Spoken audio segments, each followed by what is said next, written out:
ना, हमने विवाह से पूर्व आपसे कहा था कि एक संतान के होते ही हम संन्यास ले लेंगे। यहाँ तो एक की जगह 9 बेटियां हो गई हैं। अब अपने राम यहाँ रुकने वाले नहीं, क्योंकि रुक गए तो ये दुनियादारी तो धीरे धीरे बढ़ती ही चली जाएगी, फिर हम निकल नहीं पाएंगे देवी। इसलिए वचन याद करो, एक की जगह 9 संतानें हो गई हैं।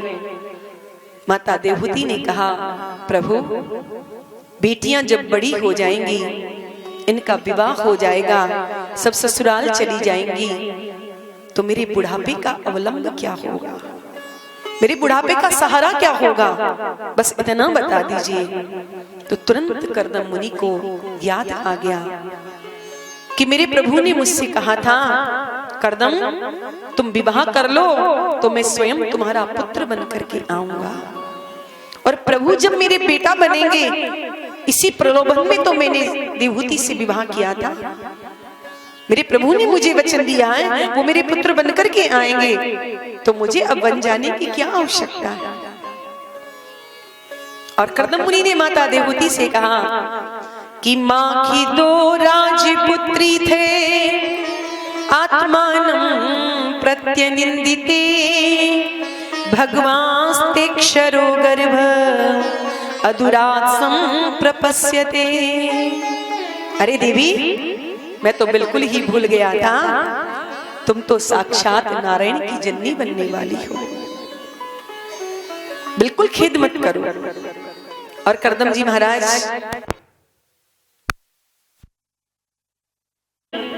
वन में नहीं गए।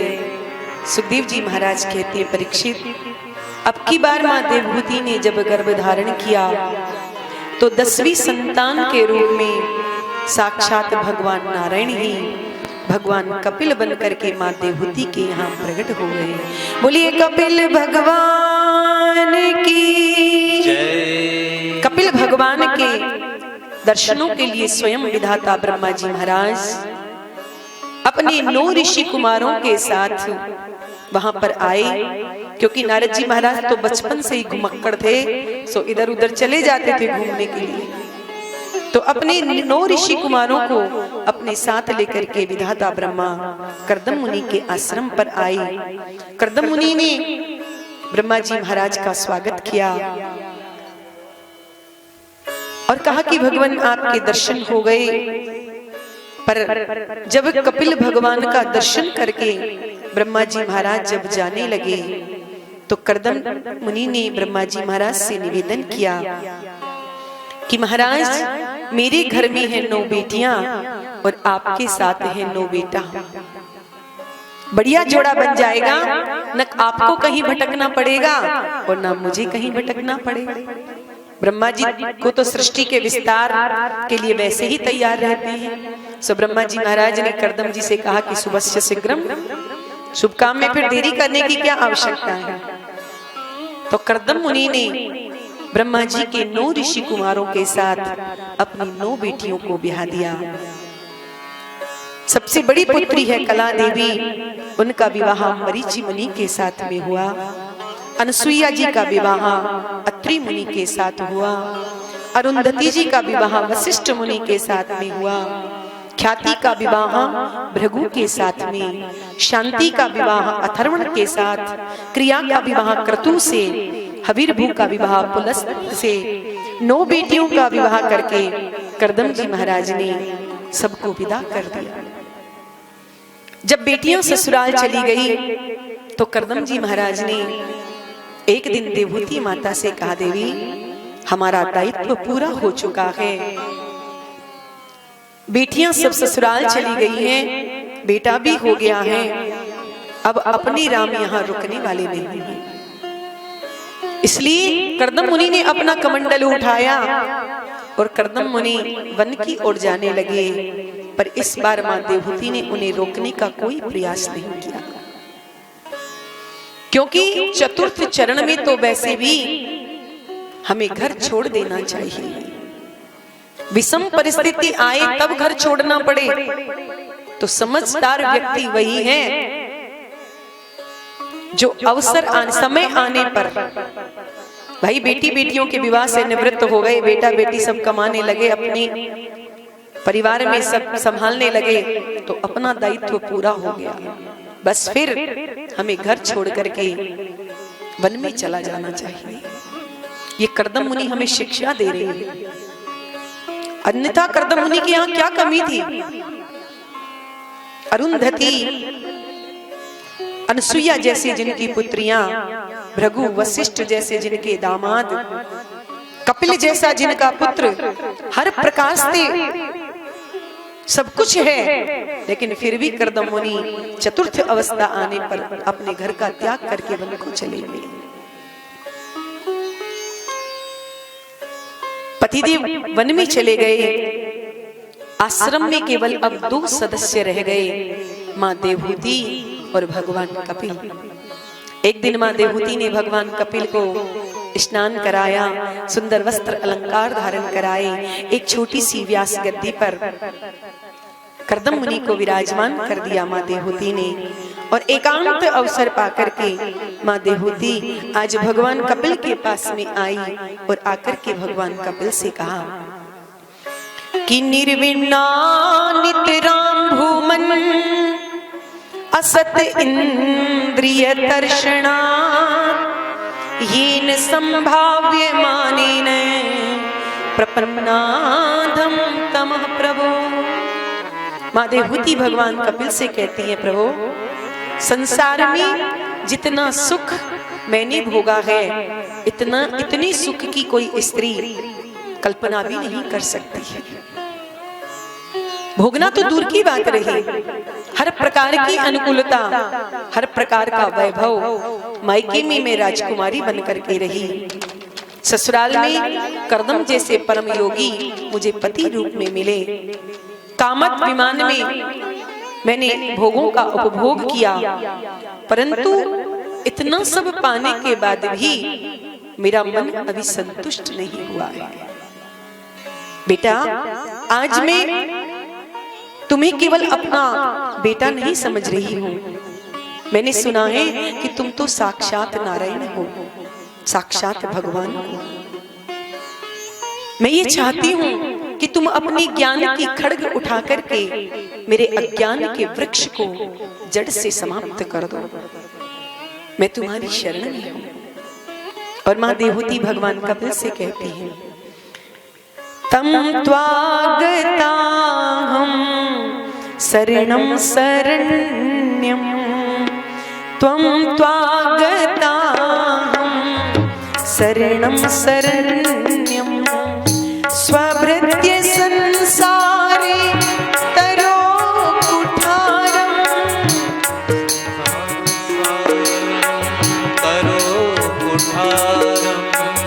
जिज्ञासया प्रकृति पुरुषस्य, जिज्ञासया प्रकृति पुरुषस्य, नमामि सधर्म विदां वरिष्ठं, नमामि सधर्म विदां वरिष्ठं, तं त्वागतां शरणं शरण्यं, त्वं त्वागतां शरणं शरण्यं। भगवान कपिल ने 8 अध्यायों में बड़ा ही सुंदर सांख्य योग का उपदेश माँ देवहूति को किया, जिसे भागवत में अष्टांग योग कहते हैं। भगवान कपिल कहते हैं, माँ संसार में हम चाहे जितने विषयों का उपभोग कर लें, पर इन विषयों को प्राप्त करके जीव कभी भी पूर्ण नहीं हो सकता। वास्तविक तृप्ति जीवात्मा को नहीं मिल सकती है, क्योंकि इंद्रियों का तर्पण है विषय, और आत्मा में हम जब इंद्रियों का तर्पण विषय है तो हमारी आत्मा तो अपूर्ण रह जाती है, और विषय तो स्वयं अपूर्ण है। उन विषयों को प्राप्त करके हम पूर्ण कैसे हो सकते हैं? माँ देवहूति ने कहा, तो बेटा फिर पूर्णता आएगी कैसे जीवन में? तो भगवान कपिल कहते हैं, माँ जीवन में पूर्णता तभी आएगी जब हम किसी परिपूर्ण से जुड़ जाएंगे। और परिपूर्ण केवल संसार में एक परमात्मा है, परमात्मा के अलावा पूर्ण कोई नहीं है। उस परिपूर्ण के पाद पद्मों को पाए बिना जीवन में परिपूर्णता कभी नहीं आ सकती, परिपूर्णता का आनंद हमें कभी मिल नहीं सकता है। इसलिए माँ अपने मन को जगत से हटा करके उन जगदीश्वर के चरणों में आप समर्पित कर दो, क्योंकि हमारा ये जो मन है यही बंधन और मुक्ति का कारण है माँ। क्योंकि ताले की एक ही चाबी होती है, यदि उस चाबी को हमने इधर घुमा दिया तो ताला बंद हो जाएगा, और यदि इधर घुमा दिया तो ताला खुल जाएगा। केवल उस चाबी को मोड़ने का फर्क है। देवहूति प्रश्न करती है, बेटा तो इस मन को परमात्मा की ओर मोड़े कैसे? तो भगवान कपिल कहते हैं, माँ उसका सबसे सरल साधन है संतों का संग। जिसका मन उस परमात्मा के चरणों में लगा हुआ है, ऐसे रसिक संतों का यदि तुम संग करोगे तो वह संत भगवान के नाम की, रूप की, लीला की, धाम की महिमा गा गा करके तुम्हारे मन को उधर ही मोड़ देंगे। इसलिए अपने मन को संतों के चरणों से जोड़ दो मां। अरे भाई, जब हम संसारी लोगों का संग करते हैं और उनका संग करने से हमारे में उनके दुर्गुण आ जाते हैं, जैसे किसी बीड़ी पीने वाले का संग करो तो वह तुम्हें बीड़ी पीना सिखा देता। तंबाकू खाने वाले का संग करो, जिसने कभी तंबाकू ना खाई हो और उसको पहली बार किसी ने जरा सी तंबाकू दे दी और उसने खा ली तो चक्कर आने लग जाएंगे, सिर घूमने लगेगा। परंतु दूसरे दिन थोड़ी और दी, तीसरे दिन और दी, धीरे धीरे करके उसको ऐसा चस्का लग गया कि अब उसे तंबाकू ना मिले तो चक्कर आने लग जाए।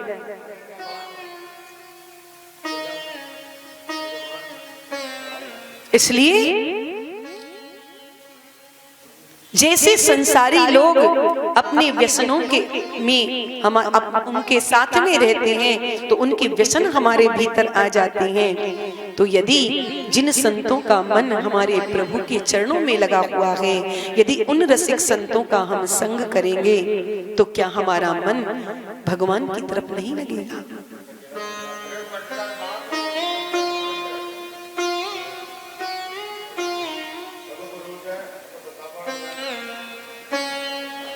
सीताराम सीताराम सीताराम।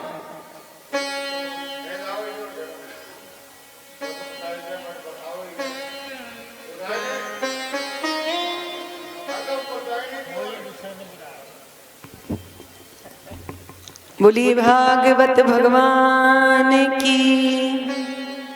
बाबा जी महाराज के चरणों में एक प्रार्थना है कि जो भी कहो तो थोड़ा सा जैसे कन्या बुलार कह दे वो करो। बोलिए सदगुरुदेव भगवान की। माता देवहूति ने भगवान कपिल से प्रश्न किया कि साधु की पहचान क्या है, किसका संग करें? तो भगवान कपिल कहते हैं, मां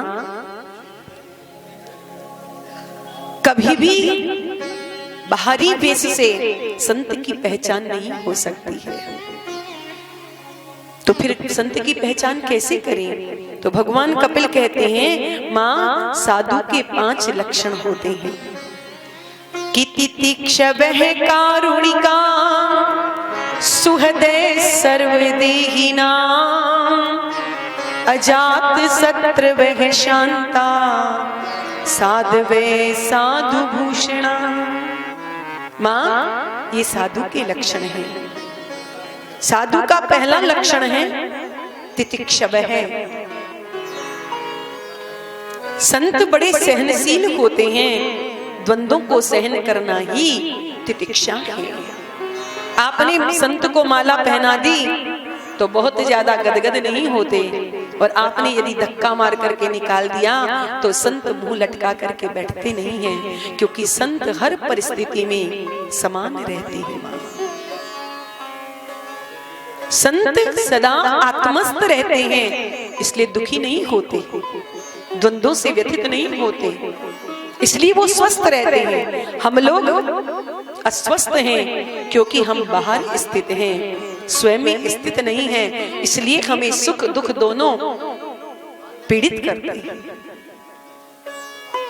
किसी ने अपमान कर दिया तो हमें बुरा लगता है, और कोई सम्मान करता है तो हमें प्रसन्नता होने लगती है, पर संतों में ऐसा नहीं है। सल भगवान की जय।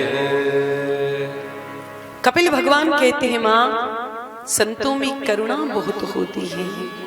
तीसरा, सुहृद सर्वदेही नाम, जितने भी देहधारी हैं सभी को संत अपना सुहृद मानते हैं। संसार में उन्हें कोई दूसरा नजर नहीं आता, संतों की दृष्टि समान होती है, इसलिए संत अजात शत्रु होते हैं।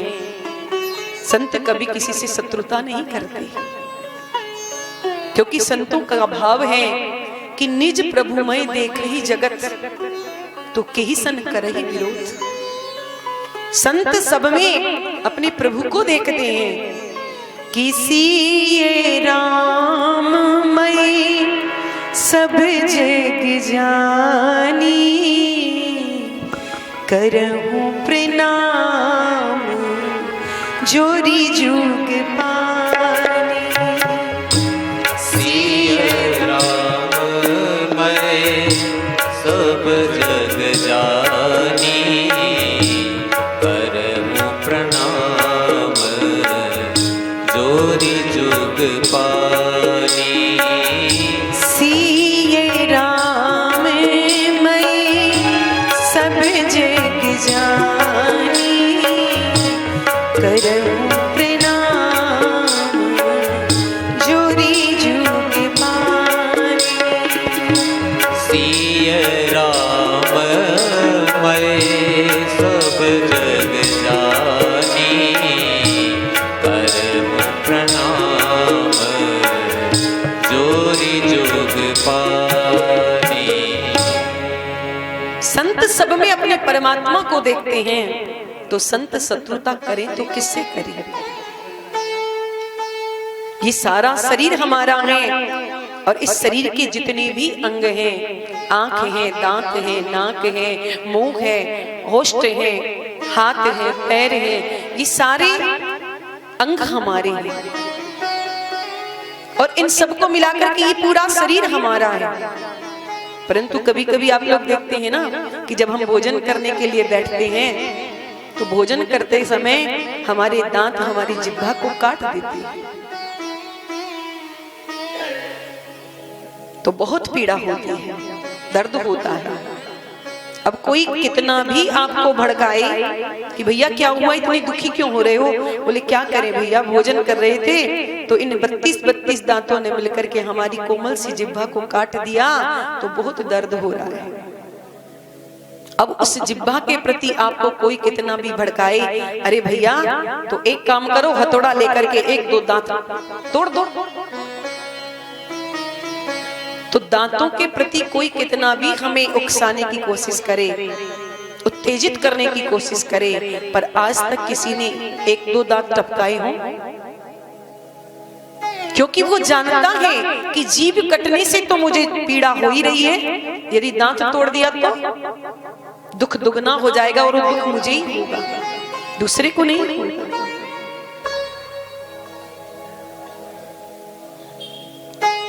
ऐसे ही संत सबको अपना मानते हैं, इसलिए किसी से शत्रुता नहीं करते, सबको अपना समझते हैं। किस पर क्रोध करें,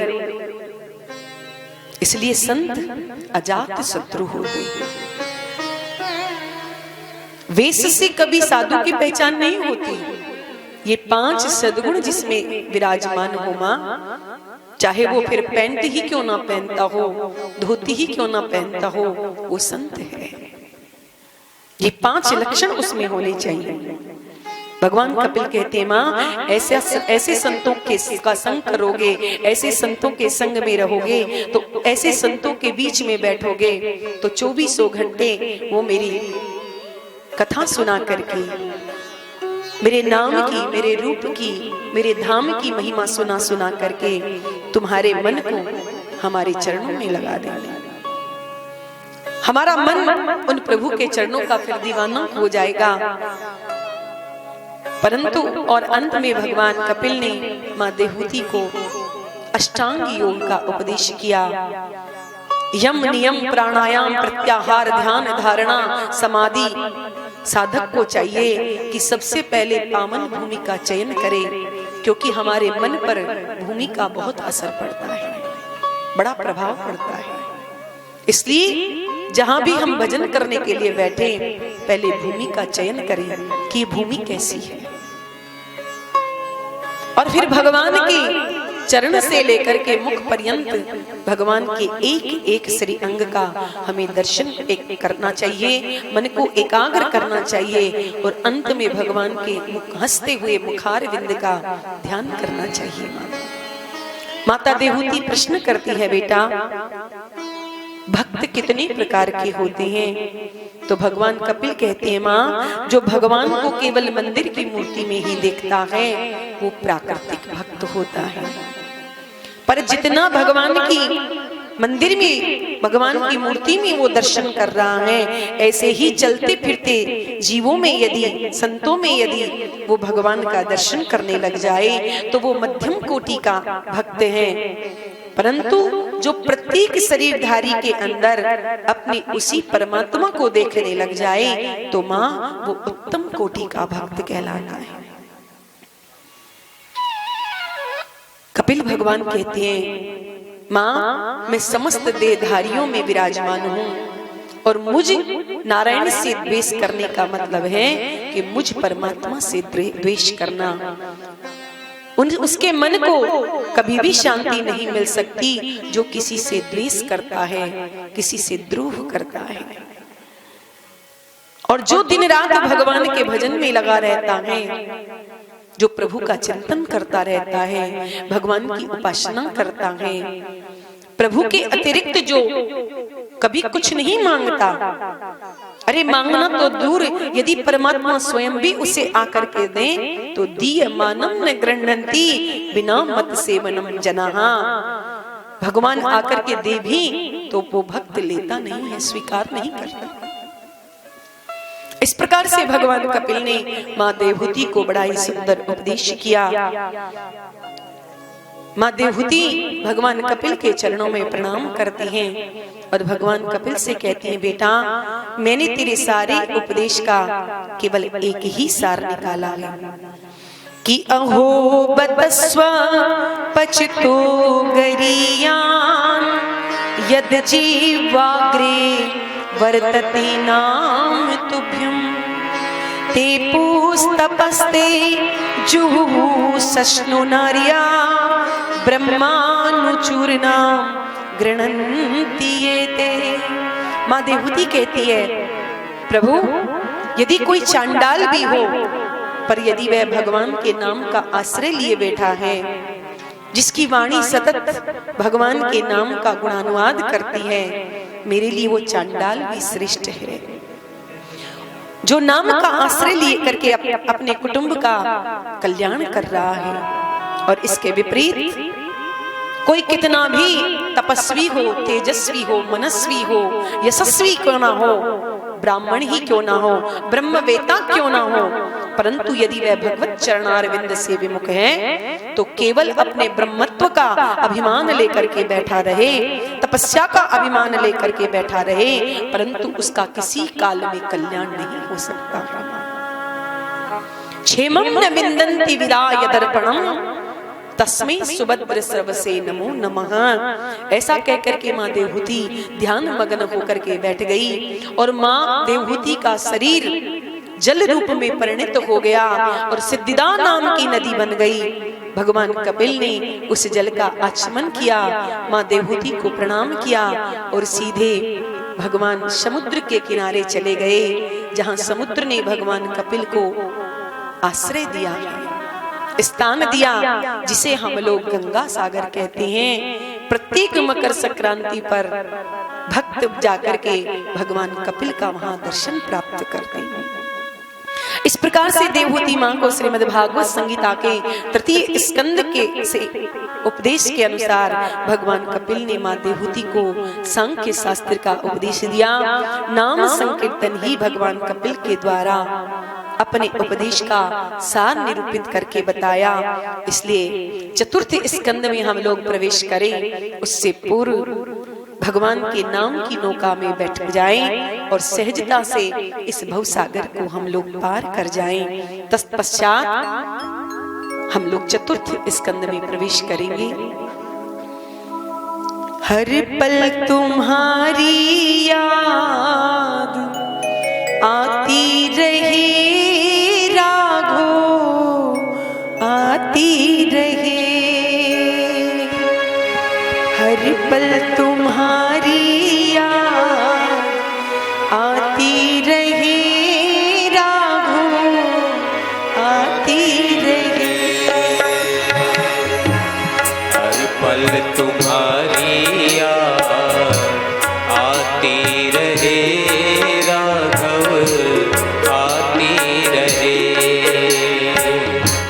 हर पल तुम्हारी याद आती रहे राघो, आती रहे। हर पल तुम्हारी याद आती रहे राघव, आती रहे।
तेरे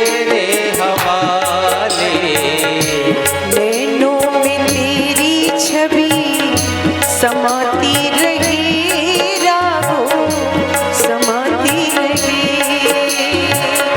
नैनों में तेरी छवि समाती रहे राघव समाती रहे। हर पल तेरी याद आती रहे राघव आती रहे। राधे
जगिरे आकुतिर्देव हूतिश्चे प्रसूतिरिति विश्रुता। महाराज मनु की जो बड़ी बेटी है आकुति, उनका विवाह रुचि नाम के प्रजापति के साथ में पुत्री का धर्म का आश्रय लेकर के हुआ। इनके घर साक्षात भगवान यज्ञ नारायण प्रकट हुए। यज्ञ नारायण का विवाह दक्षिणा नाम की कन्या के साथ में हुआ और इनके इसीलिए बिना दक्षिणा के यज्ञ कभी पूर्ण नहीं हो सकता है। सुखदेव जी कहती हैं, परीक्षित, देवहूति मां की जो 9 बेटियां थी, उनमें से जो अनसुया नाम की बेटी थी, उनकी कोई संतान नहीं हुई। तो अत्रि मुनि ने तप किया और उस तपस्या से प्रसन्न होकर के ब्रह्मा, विष्णु और महेश तीनों प्रकट हो गए और तीनों ने भगवान अत्रि से कहा, भो अत्रि, हम नत्रि। क्योंकि अत्रि मुनि ने कहा, महाराज मैंने तो एक को बुलाया था, आप 3-3 कैसे आ गए? तो भगवान ने कहा, अत्रि, हम देखने में 3 अवश्य हैं, परंतु है एक ही। हम तीनों में कोई भेदभाव नहीं है। तुम्हें क्या चाहिए? अत्रि ने कहा, महाराज मैंने तो संतान की कामना से आप तीनों को बुलाया था। तो तीनों ने तथास्तु कह दिया। फलस्वरूप तीनों ही बेटा बनकर के आए।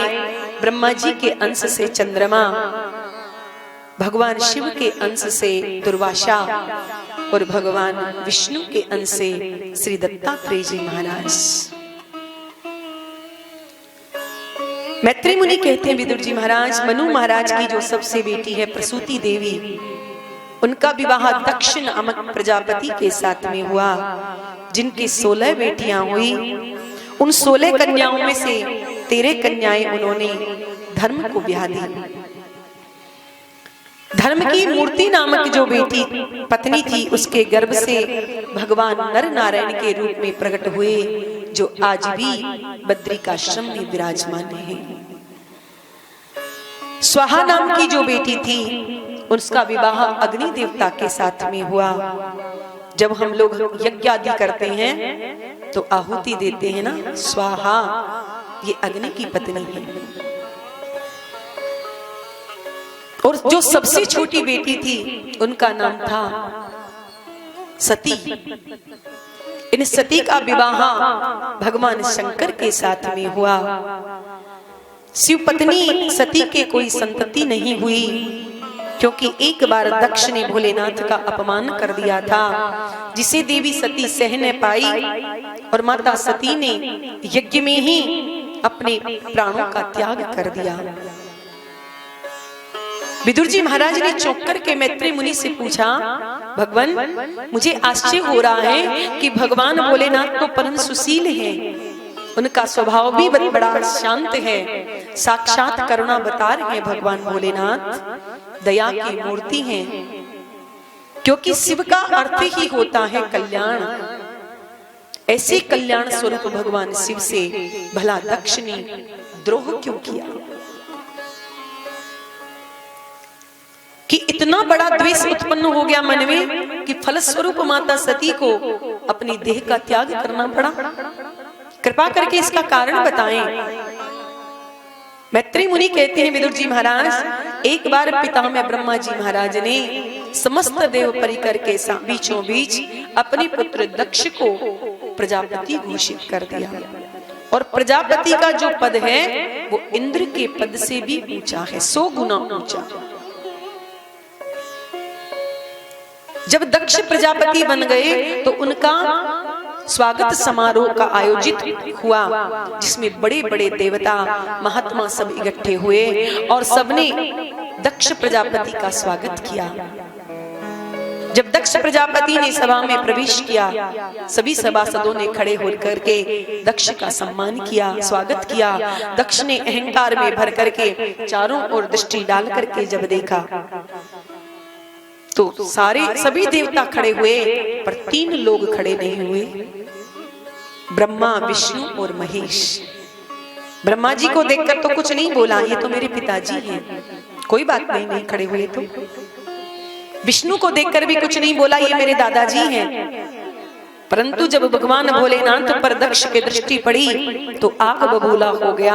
अरे इस शंकर ने मुझे क्यों प्रणाम नहीं किया, ये तो मेरा दामाद है, मैंने अपनी बेटी इसको ब्याई है, इसको तो मुझे खड़े होकर के प्रणाम करना चाहिए था ना। परंतु शिष्ट लोगों में बैठता तो शिष्टता आती। 2400 घंटे भूत प्रेतों के साथ में घूमने वाला शिष्टाचार कहां से सीखेगा। अरे ये तो हमारे लिए कलंक है, कलंक।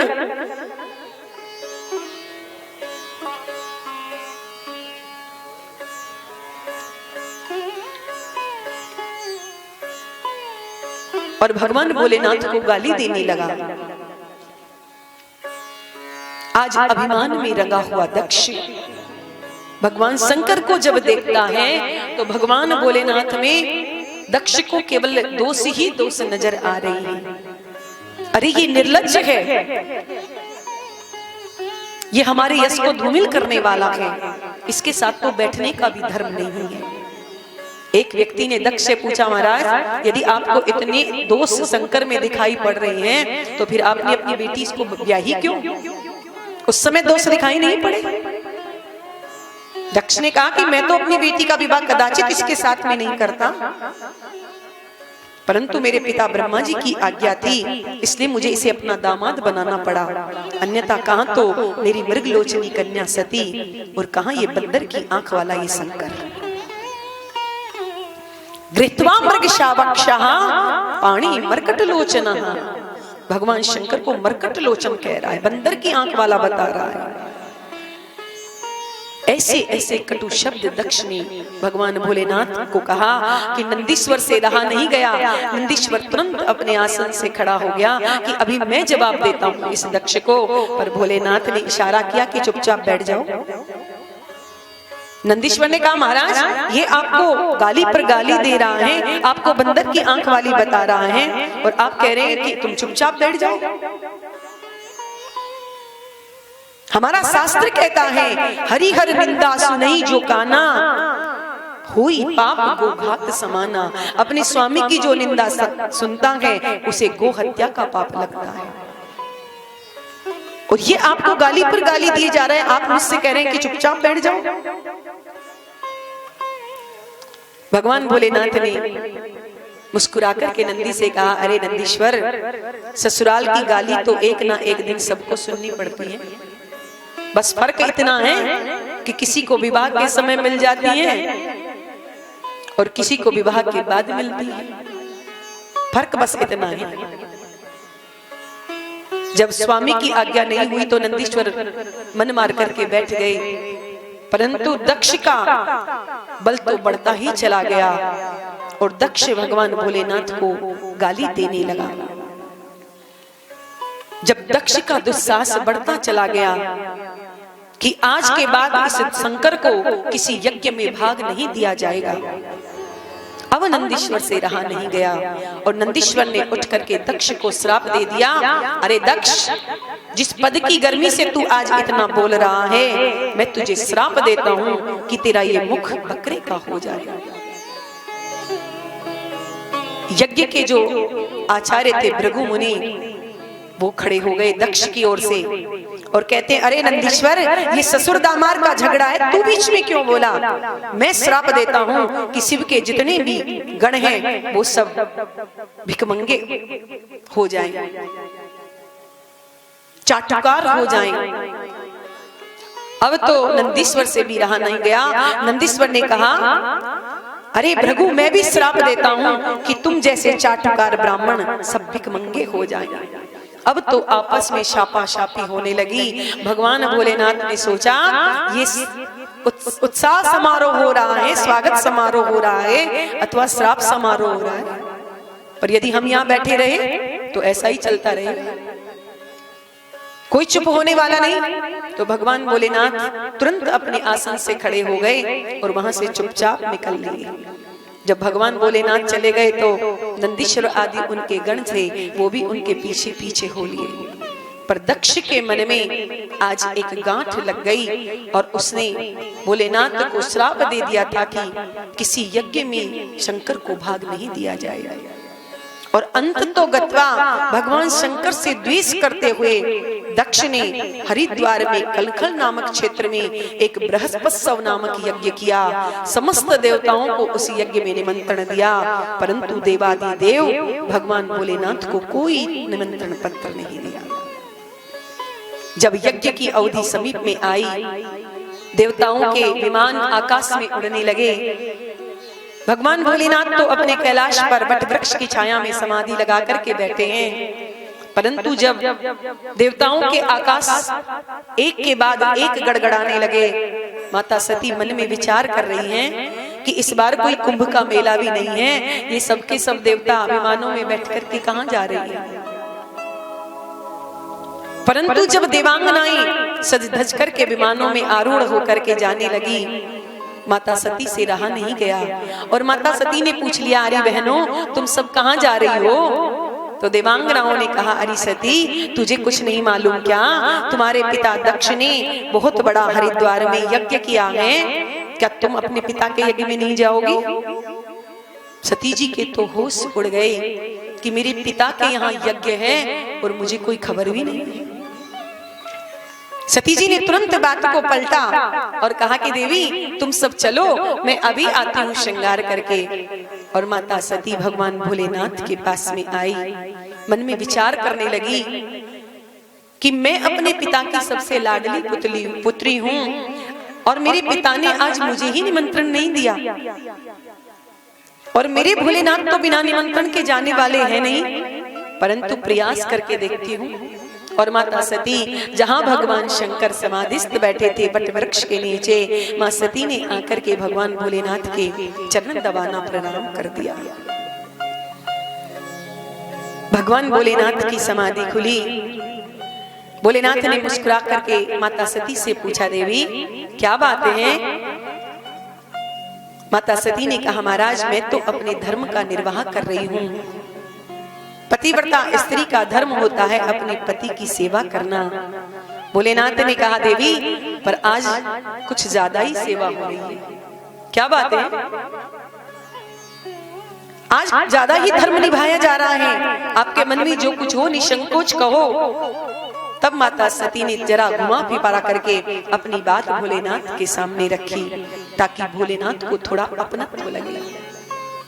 और माता सती भोलेनाथ से कहती हैं, प्रजापतिस्ते स्वसुरस्य सांप्रतम् निर्यापितो मे यज्ञ महोत्सव किल वयं च तत्र विसरामि वामते यद्यर्थिता मे विबुधा व्रजन्ति। माता सती ने कहा, है भोलेनाथ जरा दृष्टि उठा करके तो देखिए। भोलेनाथ ने कहा, वो तो हम आज सवेरे से ही देख रहे हैं। क्या देख रहे हैं महाराज? बोले इन विमानों को। माता सती ने कहा, पर शायद आपको ये पता नहीं है कि विमान आज कहाँ जा रहे हैं। भोलेनाथ ने कहा, आप ही बता दो कहाँ जा रहे हैं। तो माता सती ने भोलेनाथ से कहा, देखो जब माताएं अपने मायके की बात करती है ना, तो थोड़ा मैं शब्द का प्रयोग ज्यादा करती है। मेरे पिता के यहाँ, मेरे मायके में, मेरे भाई के यहाँ, परंतु आज माता सती ने एक बार भी ये नहीं कहा कि मेरे पिता के यहाँ यज्ञ हो रहा है। माता सती क्या कह रही हैं? प्रजापतिस्ते स्वसुरस्य सांप्रतम्। हे भोलेनाथ आपके ससुर के यहाँ बहुत बड़ा यज्ञ चल रहा है, मानो भोलेनाथ को थोड़ा सा अपनत्व लगे और भोलेनाथ वहां जाने के लिए तैयार हो जाए, मना ना कर। इसलिए कह रही है आपके ससुर के यहाँ, मेरे पिता के यहाँ नहीं, आपके ससुर के यहाँ बहुत बड़ा यज्ञ महोत्सव है, ये सारे के सारे देवता वहीं पर जा रहे हैं। भोलेनाथ ने कहा, देवी तो कोई चिट्ठी पत्री आई है क्या? माता सती ने कहा, महाराज पिताजी ने चिट्ठी पत्री तो अवश्य दी होगी, परंतु कभी कभी डाक मिस हो जाती है। गड़बड़ा जाती है कि सबको पत्रिका मिल जाती है पर अपने ही प्रियजन छूट जाते हैं, और जब उत्सव समाप्त हो जाता है तब खबर मिलती है, पत्रिका आती है कि उत्सव है। भोलेनाथ ने माता सती से कहा, देवी हमें पता है कि तुम्हारे पिता ने हमें निमंत्रण क्यों नहीं दिया। माता सती ने कहा, क्यों नहीं दिया आप ही बता दीजिए। तो आज वर्षों पहले की घटना, आज तक भोलेनाथ उसे छुपाए बैठे थे, अन्यथा ससुराल में किसी के पति का अपमान हो जाए, ससुराल में तो कुछ नहीं कह पाते, पर घर में आकर के सारा क्रोध धर्म पत्नी पर उतरता है। परंतु भोलेनाथ आज शिक्षा दे रहे हैं। भोलेनाथ का अपमान दक्ष ने वर्षों पहले किया था, और आज भोलेनाथ सारी घटना सती जी को बता रहे हैं। देवी, जब तुम्हारे मेरे पिता ब्रह्मा ने जब दक्ष को प्रजापति बनाया तो हम सभी देवताओं ने उठ करके दक्ष को प्रणाम किया, पर हम 3 लोग खड़े नहीं हुए। ब्रह्मा विष्णु को देखकर तो कुछ नहीं बोला, पर मुझे देख करके तमाम गालियां देने लगा। सती जी ने कहा, तो इसमें आपकी गलती है भोलेनाथ, आपको उठ करके प्रणाम करना चाहिए था। अरे चाहे जो भी हो, है तो आपके ससुर। भोलेनाथ ने कहा, देवी वो तो सब ठीक है, हमने जगत पिता नारायण को प्रणाम करते हुए तुम्हारे पिता को भी प्रणाम किया था, परंतु उसने अपना अपमान समझ लिया। हम खड़े नहीं हुए तो अपना अपमान समझ बैठा, और भरी सभा में उसने हमें हजारों गालियां दी। देवी, हम अपने तुम्हारे स्वभाव से परिचित हैं, हम तो अपने अपमान की घूंट को पी करके चले आए, पर तुम अपना अपमान सह नहीं पाओगी, इसलिए बिना बुलाए तुम्हें जाना नहीं चाहिए। कि आवत ही हर से नहीं, नैनन नहीं सने, आवत ही हर से नहीं, नैनन नहीं सने, तुलसी तान जाए कंचन बरसे में, तुलसी तान जाए कंचन बरसे में, राम जी कंचन बरसे में, तुलसी तान जाए कंचन बरसे में, हाँ तुलसी तान जाए कंचन बरसे में, कंचन बरसे में। भगवान भोलेनाथ माता सती को समझा रहे हैं, देवी बिना बुलाए कहीं जाना नहीं चाहिए, चाहे वहां सोना ही क्यों ना बरस रहा हो, परंतु वहां नहीं जाना चाहिए। माता सती ने भोलेनाथ से कहा, भोलेनाथ आपने यहाँ बैठे बैठे कैसे सोच लिया कि हम वहां जाएंगे तो हमारा अपमान होगा। सती जी, भगवान भोलेनाथ समझा रहे हैं देवी सती को कि देवी कुछ भी हो रहा हो, अपने राम तो जाने वाले नहीं, पर भोलेनाथ समझ गए कि देवी सती के मन में वहां जाने की तीव्र उत्कंठा है, सती जाना चाहती है। भगवान भोलेनाथ से सती कहती हैं, भोलेनाथ ऐसे महोत्सव रोज रोज नहीं होते, यदा कदा होते हैं, और अपने प्रेमी जनों से, अपने सहजनियों से ऐसे ही मिलना नहीं होता। जब कोई बड़ा भारी महोत्सव होता है तब अपने सगे संबंधियों से मिलना होता है। भोलेनाथ ने कहा, देवी आप बिल्कुल ठीक कह रहे हैं, परंतु हम उनके प्रेम में बंद करके वहां पर बिना बुलाए जाएं, हमें देख करके उनके हृदय में आग लग जाए और उनको देख करके हमारे हृदय में आग लग जाए, तो ऐसी जगह पर सोना भी बरस रहा हो तो हमें नहीं जाना चाहिए। भोलेनाथ ने तुरंत प्रसंग को बदला, सती जी को समझाने लगे और सती जी से कहते हैं, देवी सती कोई धनुष से बाण मार देता है तो उसका घाव हो जाता है, पर धीरे धीरे औषधि लगाने पर वह घाव दूर हो जाता है, यहाँ तक कि उसका निशान भी समाप्त हो जाता है, परंतु अपने प्रेमी जनों की वाणी का जो घाव लगता है वो कभी ठीक नहीं होता। जब जब वो हमारे नेत्रों के सामने आता है तो वो घाव हरा हो जाता है और अपने मर्म स्थानों में पीड़ा पहुंचाने लगता है। सगे संबंधियों के द्वारा बैठ करके सामंजस्य बिठा दिया जाता है, मेलजोल करा दिया जाता है, पर कितना भी मेलजोल करा दिया जाए परंतु रहीमन धागा प्रेम का मत तोड़ो छिटकाए, टूटे से फिर ना जुड़े, जुड़े तो गांठ पड़ जाए। प्रेमियों के द्वारा मेलजोल तो करा दिया गया परंतु जो द्वेष की गांठ है वो अलग से चमकती रहती है। भगवान भोलेनाथ माता सती को समझा रहे हैं। सती जी कहती है भोलेनाथ आप नहीं जा सकते तो आप मुझे आज्ञा दीजिए, मैं वहां जाकर के पिताजी से पूछूंगी कि आपने भोलेनाथ को पत्र क्यों नहीं दिया। भोलेनाथ सती जी से कहते हैं देवी आपका वहां अपमान होगा, परंतु सती जी समझ नहीं रही है, मान नहीं रही है। भोलेनाथ मन में विचार करते हैं कि पुरुषार्थ करने में कोई कसर नहीं छोड़नी चाहिए और उसके बाद भी बात ना बने तो फिर ऊपर वाले पर छोड़ देना चाहिए। होई है सोई जो राम रची राखा, होई है सोई जो राम रची राखा, को करी कर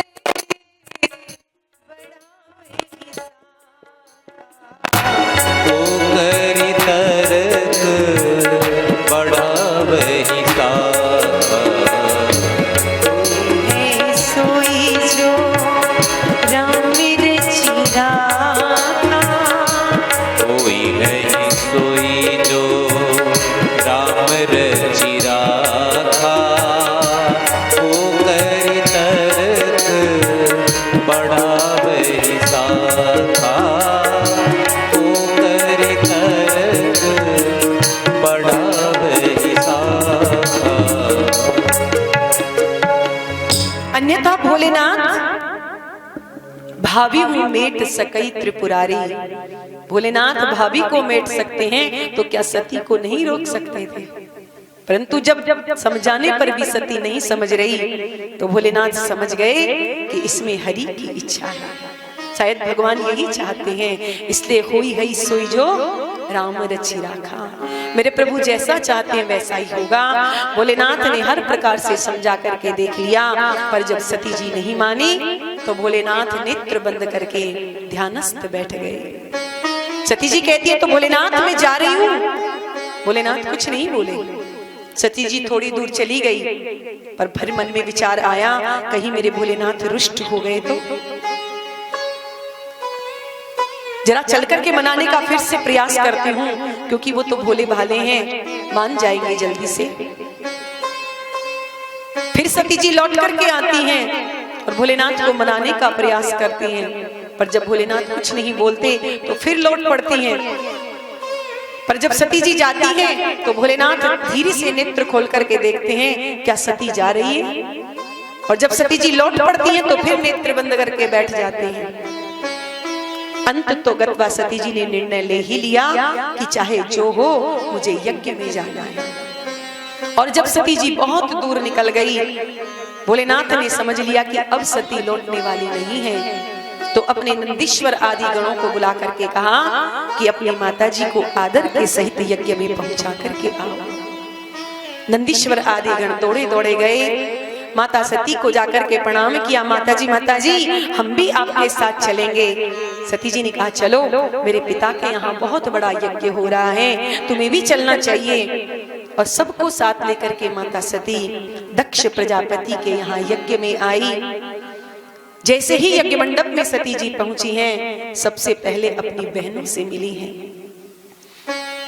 बहनों ने सती को देखते ही कहा आओ आओ सती, हम तो कब से तुम्हारी प्रतीक्षा कर रही थी, पर जब हमने सुना कि पिताजी ने तुम्हें निमंत्रण नहीं दिया पर फिर भी तुम चली आई।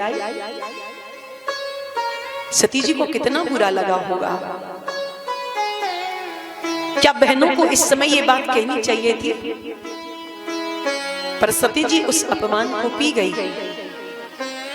पिता ने सती को देख करके मुख घुमा लिया, पर सती जी ने मन में विचार किया कि मायके में महत्व है माँ का, यदि मायके में माँ है तो मायके का महत्व है, अन्यथा माँ के अलावा पूछने वाला मायके में कोई नहीं है। सबसे अपने मन को हटा करके सती जी माता प्रसूति के भवन की ओर चली, और सती नहीं आई है इसकी यदि हार्दिक पीड़ा किसी के हृदय में है तो वो माता प्रसूति